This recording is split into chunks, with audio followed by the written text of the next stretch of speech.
la mañana, 4 minutos. Esto es Cátedra Bíblica por 92.7 FM.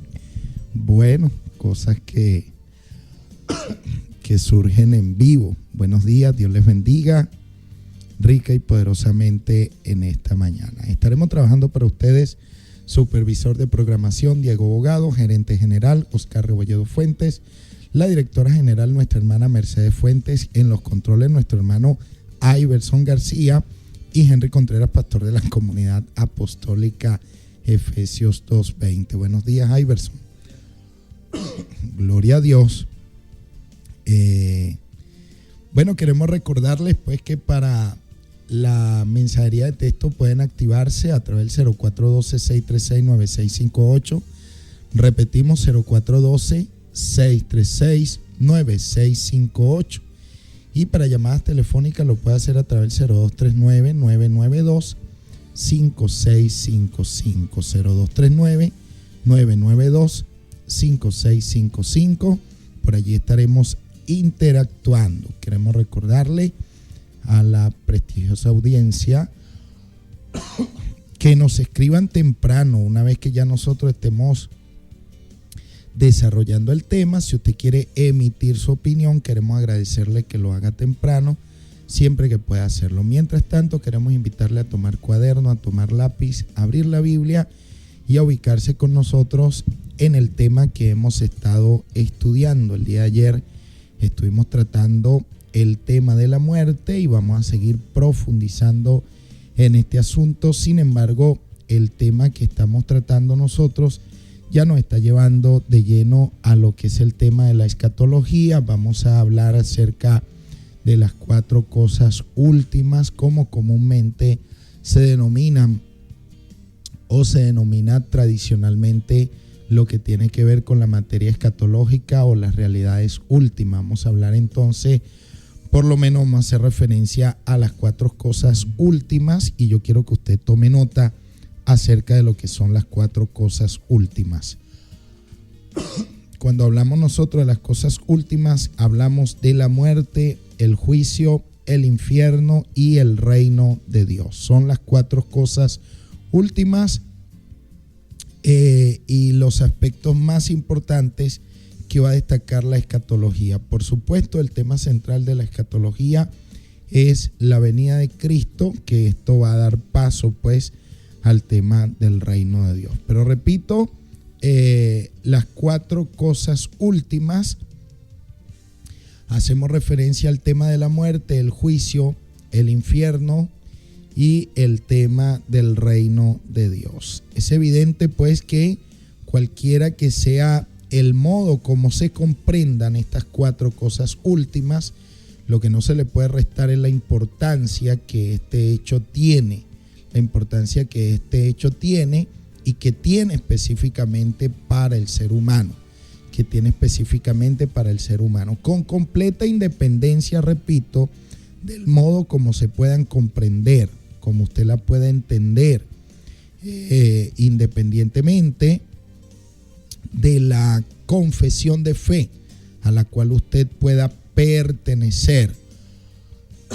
Tal vez usted se ubica dentro de la categoría cristiana evangélica, dentro de la categoría cristiana católica, dentro de la categoría de los testigos de Jehová, otro tipo de confesiones que no se remonten pues a la fe cristiana, ya bien sea musulmanes, ya bien sea el judaísmo, etcétera, etcétera, etcétera, independientemente de en qué marco de creencia se ubique usted, toda vida humana será confrontada con estas 4 realidades últimas, como es el tema de la muerte, el tema del juicio, el tema del infierno y el tema de el reino o el reinado de Dios. Entonces, amados hermanos y hermanas, me parece que hay un consenso cuasi universal con respecto a estas 4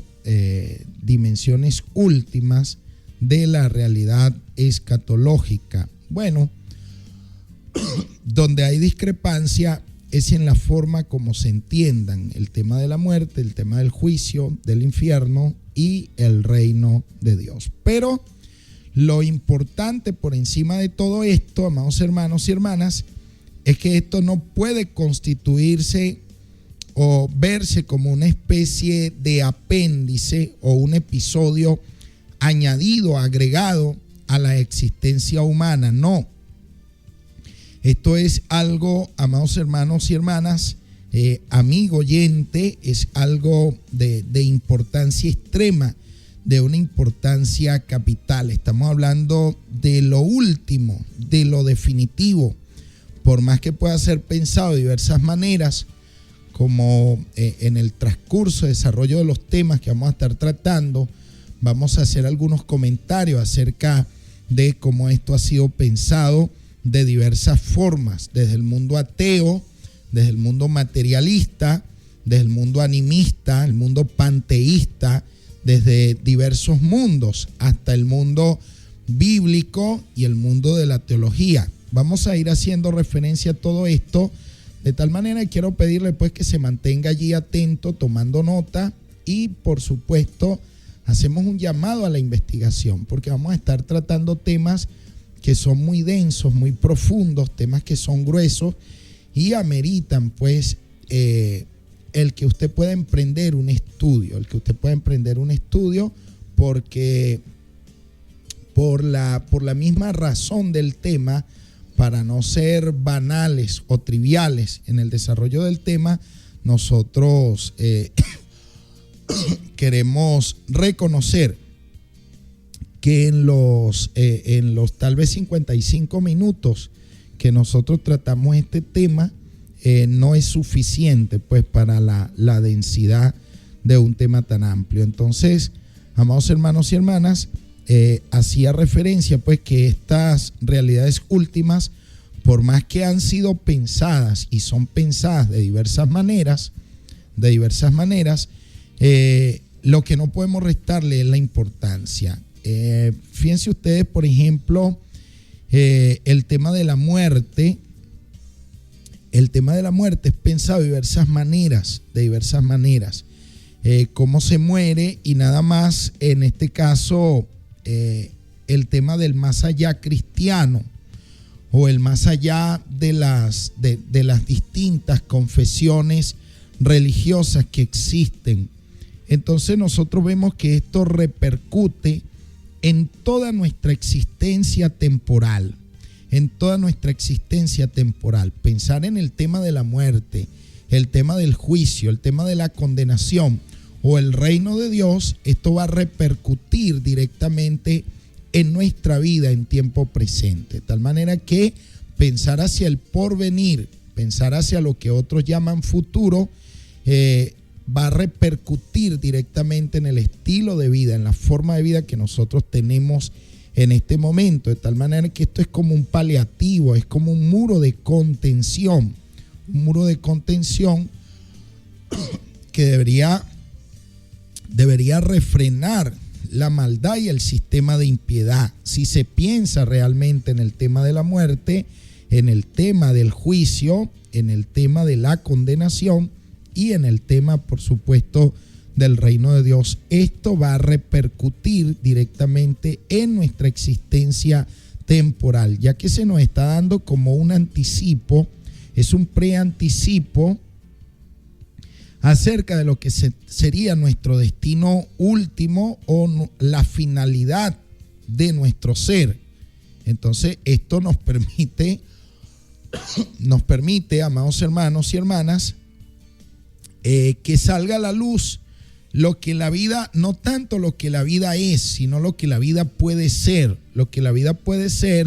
y lo que la vida será. De allí la urgencia con que todos los sistemas religiosos amonestan al ser humano a existir con la vista puesta en las cosas últimas. Esto nosotros lo hacen todas las confesiones religiosas, y por supuesto, a pesar de nosotros considerarnos como una parte en todo el sistema religioso, y no es una parte con características elitistas o exclusivistas, pero es que la fe cristiana La fe fundamentada en Cristo, amados hermanos, no está fundamentada en mitos ni en dogmas, ni tampoco está fundamentada en reglamentos ni en asuntos doctrinales. Está fundamentada en elementos profundamente históricos, como son la muerte, en este caso la sepultura y la resurrección de Cristo. Son situaciones que se han constatado ya y se constataron en Cristo, y por esta razón, amados hermanos y hermanas, nosotros vemos que todas las religiones, y repito, el cristianismo en grupo de materia de cosas de Dios y de cosas espirituales, disculpen ustedes, también el cristianismo, a pesar de no ser religión, sino poder de Dios, amonesta a existir con la vista puesta en las cosas últimas. La Biblia nos hace un llamado a nosotros a vivir nuestra existencia con la cosa puesta no tanto en el temor a la condenación, al juicio o al infierno, porque ciertamente nosotros podríamos hacerlo, pero la amonestación para el cristiano, la amonestación para el creyente está con la vista puesta en la venida de Cristo, anhelando ardientemente la venida de nuestro Señor y Salvador Jesucristo, el cual nos librará de la ira venidera. Son la exhortación que se le hace al creyente, se le hace a vivir con la vista puesta en la venida de su Señor y de su Salvador. Pero todos los sistemas religiosos amonestan con urgencia desde su trinchera a existir con la vista puesta en las realidades últimas. El punto es que algunos grupos religiosos y algunos grupos cristianos insisten más en la amonestación con la vista puesta o en el tema de la muerte o en el tema de la condenación. Amonestan mucho a las personas con el tema de ¿a dónde irá tu alma si te mueres en este momento sin Cristo? Bueno, eso es válido para el que no tiene a Cristo. Sin embargo, es válido también exhortar al ser humano a venir a Cristo por el amor que Dios mostró tan grande, tan infinito en la cruz. También se amonesta muchas veces al cristiano a vivir una vida de fe, pero con el temor a la condenación, con el temor al castigo eterno. Bueno, tenemos nosotros por lo menos 4 posibilidades o 4 terrenos válidos en el tema de la Biblia. El tema de la muerte, repito, el tema del juicio, el tema del infierno o la condenación y el tema del reino o el reinado de Dios. Entonces, fíjense que se van amonestando pues a vivir a las personas con la vista puesta en estas realidades últimas. Esta verdad es la medida definitiva de la vida. La vida se vive correctamente cuando se mira hacia ellas. Así se comprende, amados hermanos, o se pueden estudiar qué es lo que impulsa, cuáles son los motivos latentes en los distintos grupos o en los distintos movimientos, tanto dentro del cristianismo como fuera del cristianismo. Nosotros vamos a ir viendo esto en la medida de lo posible, vamos a ir nosotros presentando algunos elementos aquí. Entonces, precisamente porque las cosas últimas constituyen el horizonte trascendente de la existencia. Fíjense ustedes este aspecto tan importante. Las cosas últimas, lo escatológico, constituye el horizonte de lo trascendente, amados hermanos. Por esta misma razón, por tener que mirar hacia un mañana distante, remoto, alejado, muchas veces no vemos con claridad. Por esa razón, el apóstol Pablo decía que en parte conocemos y en parte profetizamos. Ahora, en este tiempo presente, en este presente siglo malo, vemos por espejo, vemos oscuramente, vemos de forma velada, a pesar de estar en Cristo, de tener el Espíritu Santo, de haber recibido la salvación, a pesar de los ministerios que asisten a la iglesia para edificación. Tal es el caso de profetas, de apóstoles, de evangelistas, de pastores y maestros que hacen una contribución y con un valor incalculable al cuerpo de Cristo para la edificación.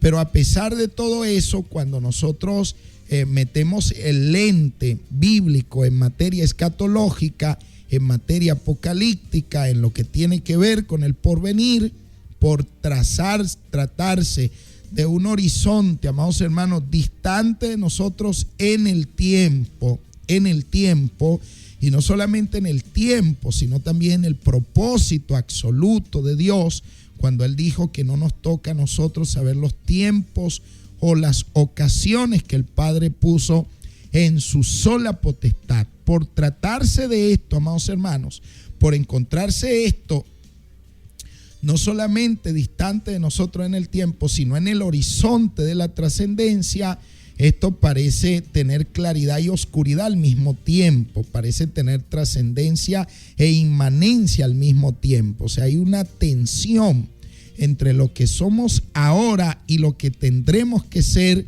cuando Cristo venga definitivamente. De allí, amados hermanos, que nosotros no podamos irnos al terreno de la especulación cuando tratamos estos temas. Lo aconsejable desde el punto de vista bíblico, y en eso nosotros vamos a insistir mucho, con mucha fuerza en estos tiempos, es volver a la Biblia, salir del terreno de la especulación, venir nosotros definitivamente al marco bíblico, que es lo que nos está haciendo mucha, pero que mucha falta. Por mucho tiempo se han apartado las personas a especular, los grupos religiosos, pastores, maestros, evangelistas, profetas, se han apartado mucho, disculpen ustedes, de la norma establecida por Dios, y nos hemos introducido mucho en el terreno de la especulación, y debemos tener mucho cuidado nosotros con esto. ¿Por qué razón, amados hermanos? En estos tiempos nosotros tenemos el reto de regresar conscientemente a la Biblia, a la Escritura realmente. Nosotros debemos tomar en cuenta esto, amados hermanos, porque existe una teología especulativa y existe una teología científica, que es en la que nosotros debemos estar fundamentados. Debemos fundamentar nuestra fe en una teología científica, en una teología bíblica que sea realmente científica, y nosotros vamos a insistir desde este espacio, desde esta trinchera, para que se pueda valorar conscientemente este asunto, porque el valor que tiene la palabra de Dios no se fundamenta en nuestras especulaciones, se fundamenta, amados hermanos, en este caso, en poder verificar realmente los datos que se dan en ella, y en este propósito nos ayuda el Espíritu Santo para poder valorar nuestra fe adecuadamente, poderla corregir, poder hacer las enmiendas correspondientes, sobre todo en el tema que nosotros vamos a estar tratando. Es un tema de escatología, es un tema delicado, es un tema, amados hermanos, que ha embarcado a mucha gente desde dar fechas hasta el momento en que Cristo va a venir, o hasta en el momento en que se estableció supuestamente el reinado de Dios. Y allí tenemos nosotras distintas confesiones que intentan remontarse al cristianismo. Tal es el caso de los adventistas del séptimo día, y con Elena de White, que dio muchas fechas, muchas profecías, y bueno, se cayeron con respecto a temas, por cierto, escatológicos. Lo mismo pasa con el grupo actualmente conocido como los Testigos de Jehová. Y así, para de contar, nosotros podemos ver distintos grupos, los montanistas más o menos del siglo IV o del siglo III de la presente era cristiana, y nosotros podríamos citar un sinfín de movimientos que han surgido producto, amados hermanos, de apartarse de la Biblia para irse a la especulación. Hacemos un llamado, pues, a nosotros tener una teología profundamente bíblica, profundamente científica, se debe insistir en que la competencia peculiar del pastor, del maestro, del apóstol, del evangelista, del que crea tener un llamado de parte de Dios, es a valorar en su dimensión histórica la palabra de Dios, con ella como fuente de fe, sobre todo en materia escatológica y en este caso en el campo antropológico, es decir, lo que tiene que ver con el ser humano y el propósito de Dios para con el ser humano y para el resto de la creación. Esto, amados hermanos, nos lleva a nosotros a trazar un esquema que no puede perderse de vista, que tiene tres aspectos a considerar en el campo del estudio serio de la Biblia. Fíjese, en primer lugar, debemos preguntarnos qué contienen y qué no contienen las fuentes bíblicas, las fuentes inspiradas, las fuentes creadas por Dios a través del Espíritu Santo. Bueno, la Biblia es la fuente única de nuestra fe. La fuente única de nuestra fe. Bueno, tenemos que darnos a la tarea de saber qué contiene realmente y qué no contiene. Porque hay muchos agregados añadidos actualmente en lo que son las traducciones de la Biblia. Bueno, el primer camino es saber qué contienen o qué no contienen las fuentes bíblicas. Eso se llama tarea de comprobación. Es una tarea pragmática de comprobar con nuestros propios ojos, investigar. Hay un camino trazado para eso. También debemos investigar cuál es la intención de las expresiones bíblicas. Esa es la tarea ya no de comprobar, sino de validar, de validación. Debemos hacer eso. ¿Cuál es la intención de las expresiones bíblicas? A veces leemos la Biblia, amados hermanos, pero no tomamos en cuenta la intención y nos perdemos pues en el camino de la validación. Y finalmente, ¿cómo puede expresarse racionalmente esa intención? ¿Cómo puede expresarse cabalmente esa intención? Entonces tenemos que ver entonces la tarea de comprobación, de validación y la tarea de penetración y por consiguiente de edificación. ¿Cómo puede expresarse racionalmente lo que estoy leyendo, lo que escribieron los autores de la Biblia? Bueno, esa es tarea de penetración, donde la palabra entra en nuestro mundo, en nuestro universo, y es el campo de la edificación, es lo que realmente va a edificar. Entonces, amados hermanos y hermanas, debemos tener la cautela pues a la hora de tratar estas cuatro realidades últimas: el tema de la muerte, el tema del juicio, el tema de el infierno y el tema del reino de Dios. En los cuatro aspectos está plagada la humanidad y las confesiones cristianas de un mar caótico de confusión. En los cuatro aspectos, en el tema de la muerte, por seguir siendo un enigma, por seguir siendo un misterio, descifrado solamente por Cristo Jesús y vencido por Cristo Jesús, sin embargo sigue siendo un enigma, sigue siendo objeto de especulación. Dígame usted el tema del juicio. ¿Cuántas especulaciones no existen con respecto al tema del juicio? Hemos dicho desde este espacio, de esta trinchera, que se estudia la doctrina de los juicios, a ver si es posible constatar, porque de manera clara, diáfana, transparente, se puede constatar desde las fuentes bíblicas que existe una doctrina del juicio ineludible para el tema de los ángeles, para el tema de los seres humanos, para el tema de los ángeles y de los seres humanos, pero no existe una doctrina del juicio trazada, defendida en la Biblia con respecto al tema de las cosas creadas de carácter inanimado. Entonces debemos nosotros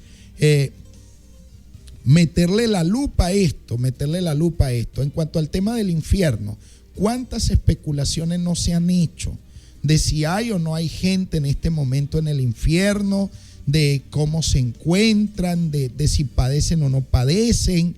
Entonces debemos nosotros irnos deteniendo en la medida de lo posible en cada uno de estos aspectos. Si vamos a hacer un estudio, vamos a hacer un estudio más serio, más detallado, más profundo, estudiando las fuentes existentes, validándolas, procurando nosotros obtener una comprensión adecuada, impulsada por el Espíritu Santo, a través de términos como Gehenna, Tártaro, a través de términos como Hades, Seol.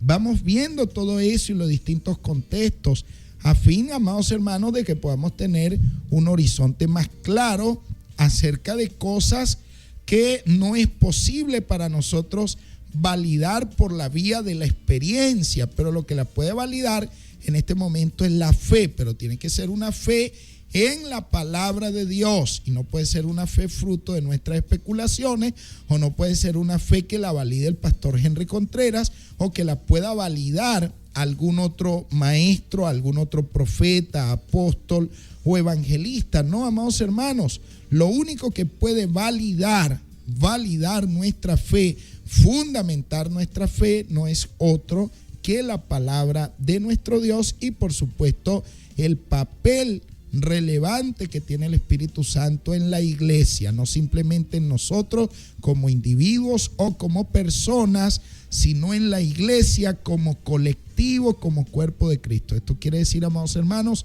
y hermanas, que la labor de edificar y el trabajo del Espíritu Santo no es constatable solamente desde lo que diga Henry Contreras o desde lo que pueda decir una parte, una parcialidad del cuerpo de Cristo. No, por supuesto que no.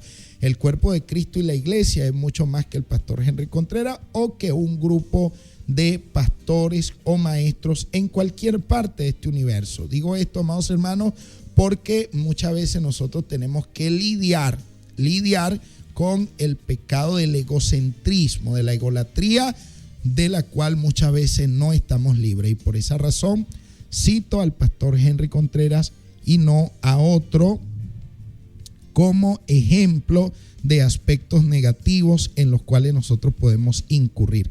Muy bien, entonces en este horizonte de trascendencia que es la escatología y los temas que de ello tratan, como estas 4 realidades últimas, entonces, amados hermanos, existe claridad y oscuridad al mismo tiempo en cada uno de los aspectos. De allí, amados hermanos, en lo que esté claro, seamos inamovibles, mantengámonos firmes, pero en lo que no esté muy claro, amados hermanos, seamos tolerantes, respetuosos en eso. Eso es necesario, porque eso es sano, amados hermanos, para el encuentro, es sano para el debate, es sano para que nosotros podamos tener comunión,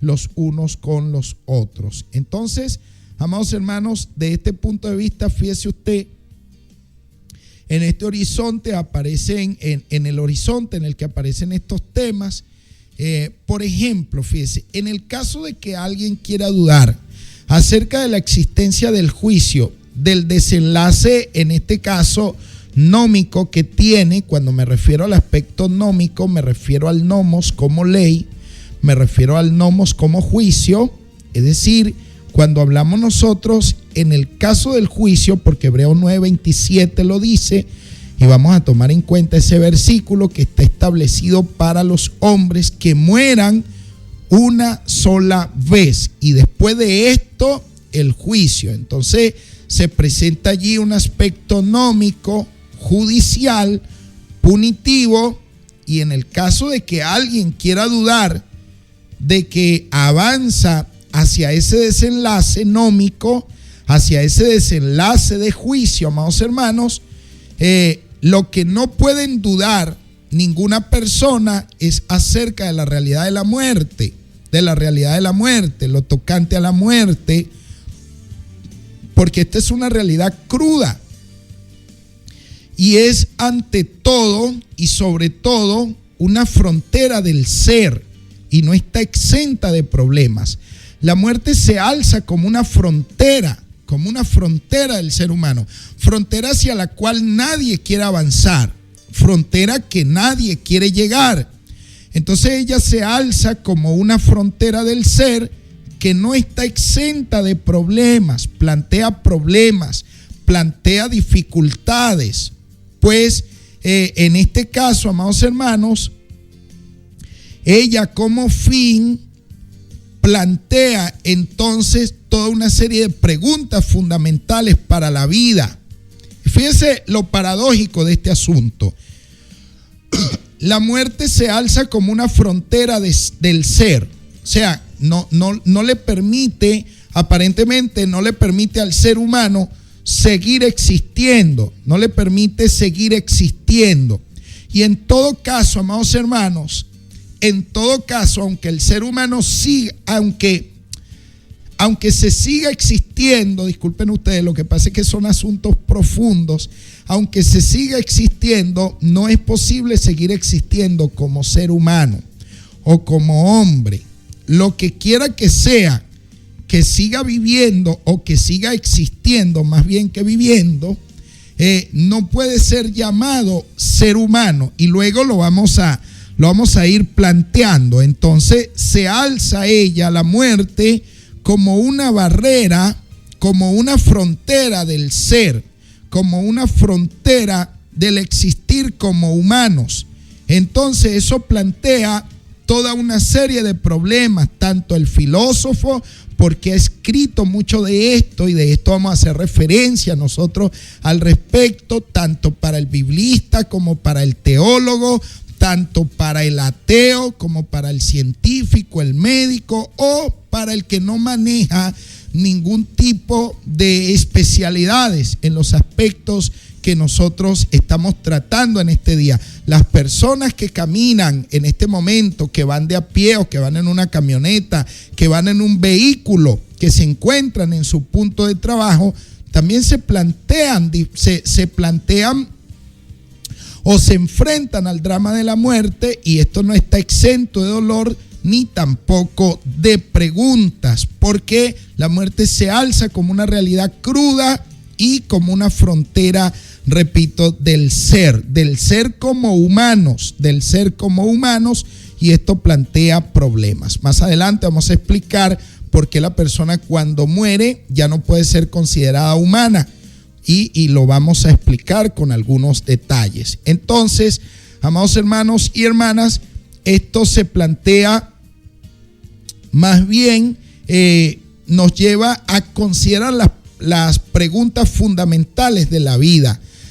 La muerte la han saludado algunos como redentora, como amiga. Fíjese, estos dos conceptos de cómo han saludado algunos la muerte, cómo han visto algunos la muerte. La han saludado como redentora o como amiga, y esto es propio del pensamiento griego, e incluso también es propio de pensamientos orientales, con el tema de la enseñanza de la reencarnación, de la cual haremos referencia en su momento también, y veremos nosotros el campo bíblico, sobre todo el campo cristiano. Entonces, para algunos han saludado la muerte desde hace siglos como redentor, como amiga, como lo que puede explicar muchas cosas, pero lo que no pueden hacer, aunque algunos la vean como amiga, otros como redentor, y otros, como en nuestro caso, como el último de todos los enemigos, porque así la presenta la Biblia, lo que no se puede hacer, amados hermanos, ni se podrá hacer, es dejar de experimentarla, según Hebreos 9:27, y de la manera que está establecido para los hombres que mueran. Entonces, lo que no se puede dejar de hacer es experimentarla, y se va a experimentar en dos aspectos. ¿Cuáles son esos dos aspectos? Desde el punto de vista natural, como un hecho biológico, como un hecho de la vida, lo que nace muere, de allí como un hecho biológico, como un hecho natural, pero también se experimenta como un hecho perturbador, punitivo, castigador, como una limitación de la humanidad, como una limitación de la humanidad. Desde ese punto de vista se alza como una barrera desconcertante, y en ese horizonte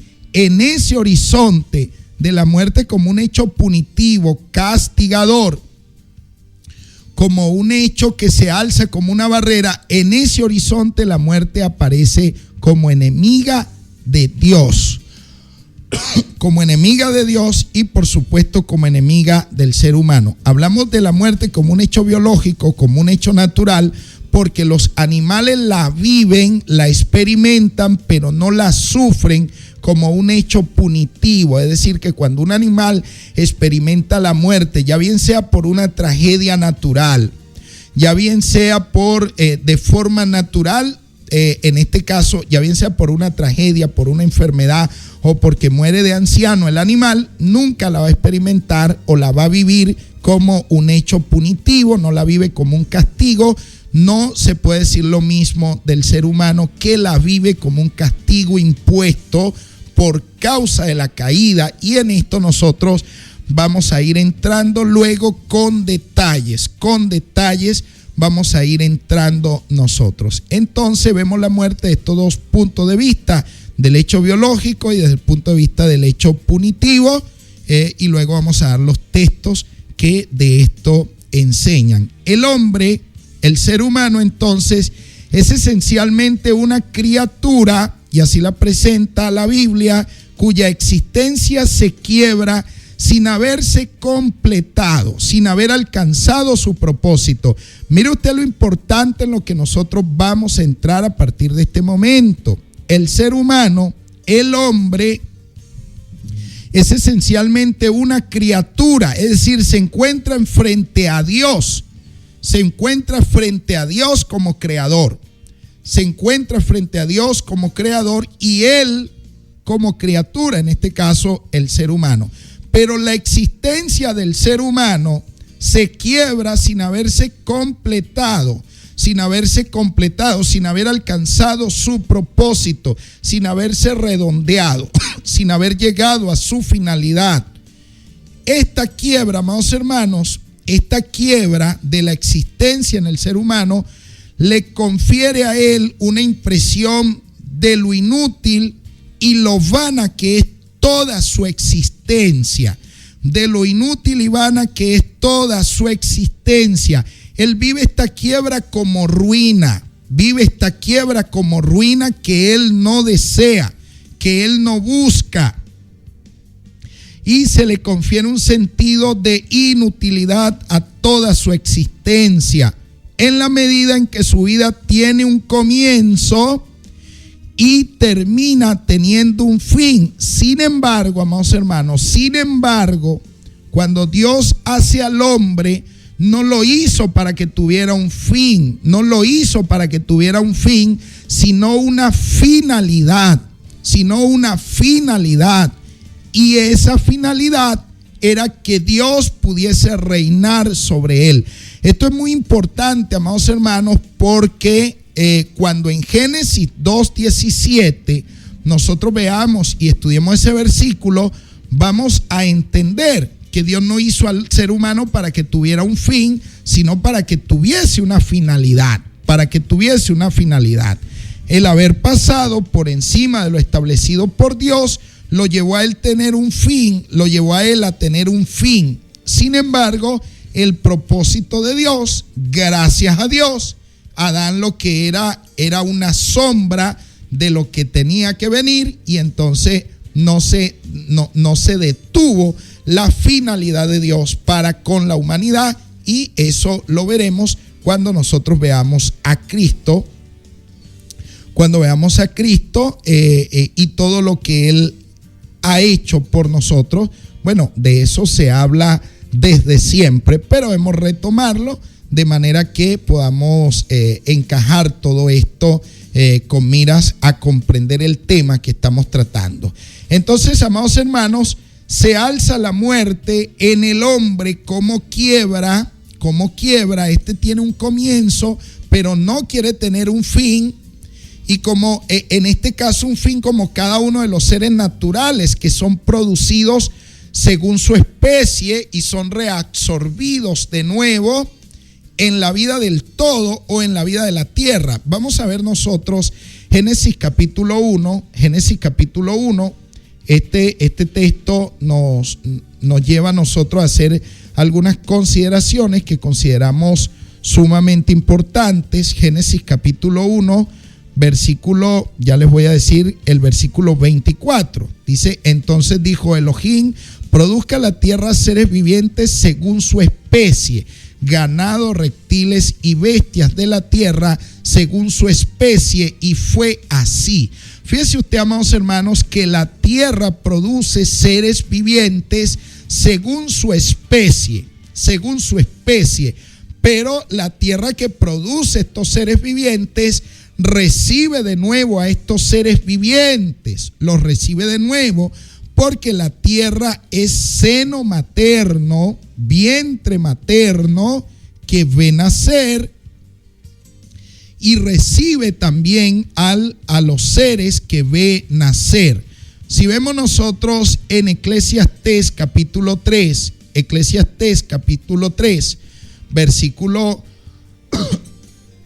versículo 19 en adelante, dice: porque lo mismo que sucede al hombre, sucede a la bestia. Fíjese usted esta visión de la vida, una visión profundamente bíblica, pero pesimista, inspirada por el Espíritu Santo, pero es una visión negativa, en este caso del ser humano. Dice: porque lo mismo que sucede al hombre, sucede a la bestia, al animal. Un mismo suceso es: como muere uno, así también muere el otro. Está hablando del tema de la muerte. El tema de la muerte, todos tienen un mismo aliento, el aliento del animal y el aliento del ser humano. El hombre no tiene ventaja sobre el animal, porque todo es vanidad. Fíjese, todo es nulo, todo es vacío.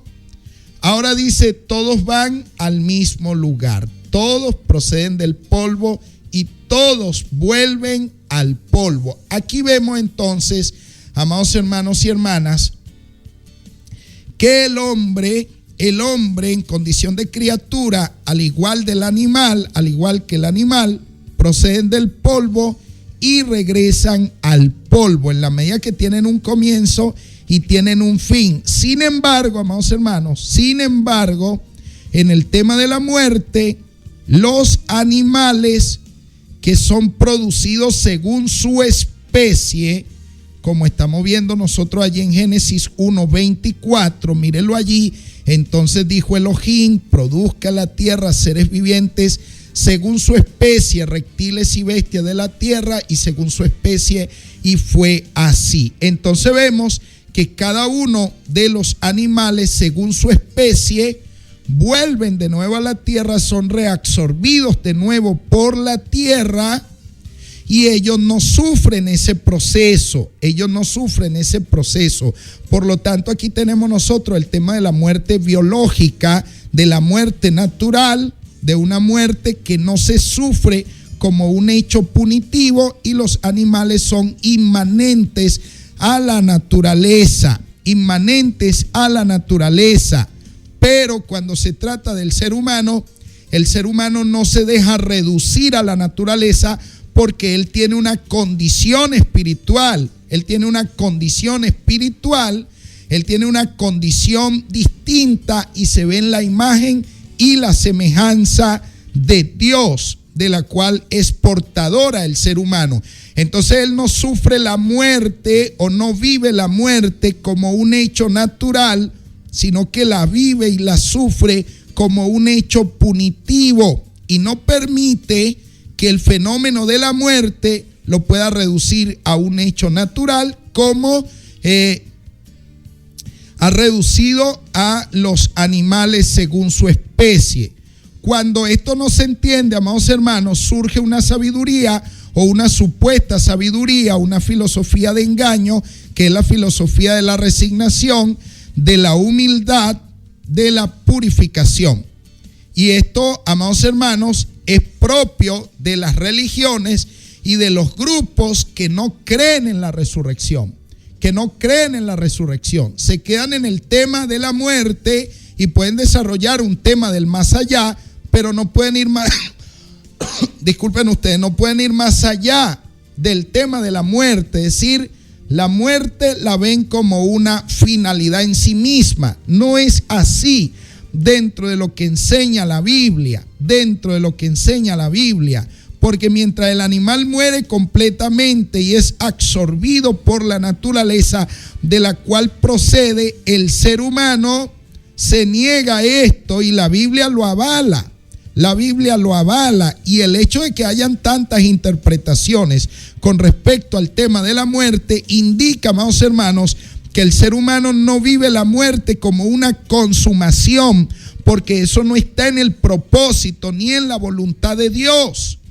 En la voluntad de Dios nunca ha estado deshumanizar al ser humano. Y esto nosotros lo vamos a ir viendo. Entonces no vive la muerte como un fin, como una consumación, sino que la vive como un hecho punitivo, castigador, como un hecho que le plantea problemas. Entonces vemos que la humanidad experimenta la muerte como una herida abierta, como una disolución. Experimenta la muerte como un problema. ¿De dónde y por dónde entró esta experiencia? ¿Cómo entró esta experiencia? Bueno, Génesis capítulo 2, versículo 17, donde nosotros vamos a ir viendo, o vamos a leerlo mejor desde el verso 16, dice: y ordenó Yahvé Elohim al hombre, diciendo: de todo árbol del huerto come libremente, pero del árbol del conocimiento del bien y del mal no comerás de él, porque el día que comas de él, ciertamente morirás. Es la primera vez que aparece la palabra muerte en toda la escritura. Ciertamente morirás. Fíjense usted aquí, amados hermanos, el tema de la muerte como un hecho punitivo. Vea usted que según Génesis 2:7, entonces Yahvé Elohim modeló al hombre de la tierra roja e insufló en sus narices aliento de vida y el hombre llegó a ser alma viviente. Mire que cuando Dios hizo al hombre, no lo hizo para retornar al polvo, no lo hizo para volver al polvo, o sea, no lo hizo para la muerte, Y por esa razón, aquí en Génesis 2:17, el tema de la muerte aparece como un hecho punitivo que puede convertirse en algo como castigo, o aparece aquí, amados hermanos, en clave de advertencia, en clave de amor, para que el ser humano no experimente el tema de la muerte. Pero no es que estemos hablando aquí de un ser humano inmortal, y luego vamos a tratar ese tema aparte. Aquí no está la doctrina de la inmortalidad, ni tampoco la defiende la Biblia como algo endógeno, como algo inmerso en el hombre. No. La inmortalidad es un atributo exclusivo de Dios y lo confiere a quien Él quiere. Entonces nosotros podemos ver esto aquí. Entonces, ¿cómo entró esta herida, amados hermanos? ¿Cómo entró esta herida? ¿Por dónde entró? Bueno, el apóstol Pablo en Romanos capítulo 5, en el versículo 12, da respuesta a esta pregunta, a este drama humano, a esta tragedia, en Romanos, disculpen ustedes, capítulo 5, en el versículo 12. Nosotros vemos que allí dice el apóstol Pablo, un hombre en buena formación de lo que es el Antiguo Testamento. Él nos dice: por tanto, como el pecado entró en el mundo por medio de un hombre y por medio del pecado la muerte, así también la muerte pasó a todos los hombres por cuanto todos pecaron. Vea usted, amados hermanos, que el paso aquí de la muerte a todos los hombres pasa como un hecho punitivo, como un hecho de castigo, porque la razón de la entrada que se da aquí de la muerte es por causa de la desobediencia o por causa del pecado. Entonces, esta herida, amados hermanos, esta disolución, este fin de la existencia, esta nulidad esta barrera que se alza contra el ser humano, entonces, amados hermanos, se introduce como una herida, en este caso mortal, que introdujo Adán en esta situación. ¿Qué tiempo nos queda, Iverson? Vamos a revisar el tiempo. Oye, gloria a Dios, me queda entonces el tiempo para los mensajes de texto. Vamos a ver qué nos han escrito por aquí. Aquí tengo mensajes hasta de buenas noches, gloria a Dios.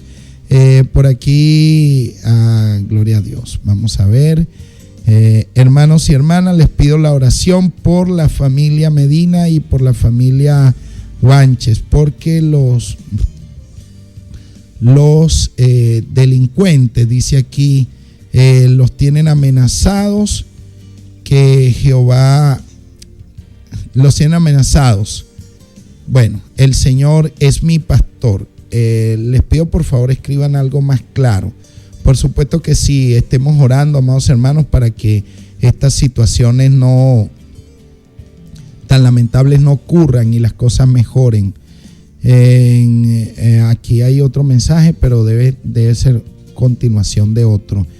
Viven por donde yo vivo. Ok. Está dando la dirección, la salvación de ellos en Cristo Jesús. Quedaron en que mañana vienen a mi casa. Jehová es mi pastor. Amén, amén. Que así sea. Amén, amén. Vamos a estar orando por esto, amados hermanos. Asuntos muy personales y no se pueden tratar por radio. Para que yo les orara, amén, hermano. Ayúdeme en la oración porque tengo que orar por esas familias. Vamos a darle cabida a esa llamada, Iverson, y con ella nos vamos. La persona que estaba llamando puede volver a hacerlo. Vamos a darle entrada a la llamada. Ok, buenos días, Dios le bendiga. ¿Su nombre, dónde nos llama? Buenos días, hermano, Dios me lo bendiga. Saludos al equipo. Amén, mi rapidito. Hermano, si Adán no hubiese pecado, ¿estuviera vivo todavía? Si Adán no hubiese pecado, si estuviera vivo todavía. Wow, gracias, mi hermana. Tremenda pregunta. Yo me aventuro a decir que la respuesta, si Adán no hubiese pecado, si estuviera vivo todavía, creo que sí. Dios hubiera creado las condiciones para que viviera, porque allí estaba el árbol de la vida. Si estaba el árbol de la vida, él tenía acceso a la vida. Pero es una buena pregunta, hermana Soraya. Gracias por la pregunta. Muy bien, amados hermanos y hermanas. Ok, por aquí un mensaje que nos dice una hermana. Dice, debe ser Dios le bendiga. Hermano, soy cubana. Alina, hermana, Dios es nuestro abogado por fe y amor. Seguimos adelante. Pido oración por mi hijo, Adrián. Familia por Cuba, Venezuela, todas las naciones. Claro que sí, es muy importante estar orando por las naciones. Amén. Bueno, amados hermanos y hermanas, como siempre les digo, empiezan a escribirnos algo tarde, empiezan a llegar mensajes, pero es necesario que nos escriban temprano. El día de mañana nosotros vamos a continuar con este tema, vamos a seguir viendo este tema. Por ahora queremos recordarles que estuvimos trabajando para ustedes, supervisor de programación Diego Bogado, gerente general Oscar Rebolledo Fuentes, la directora general nuestra hermana Mercedes Fuentes, en los controles nuestro hermano Iverson García y Henry Contreras, pastor de la comunidad apostólica Efesios 2:20. Se despiden de ustedes hasta el día de mañana. Continúen en la programación de Radio Bendición. Bendiciones.